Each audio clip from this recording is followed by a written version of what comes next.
Ford is pioneering the use of body tracking technology in its Valencia Engine Assembly Plant in Spain that's usually used by athletes to enhance technique.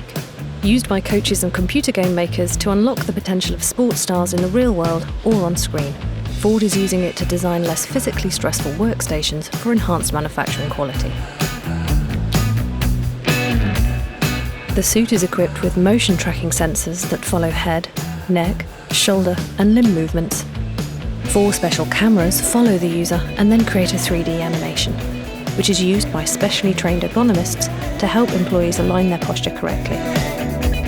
Measurements captured by the system, such as an employee's height or arm length, are used to design workstations to better fit employees.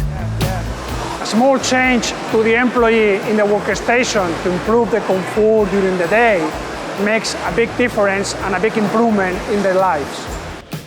The company is considering further rollout to its other European manufacturing facilities.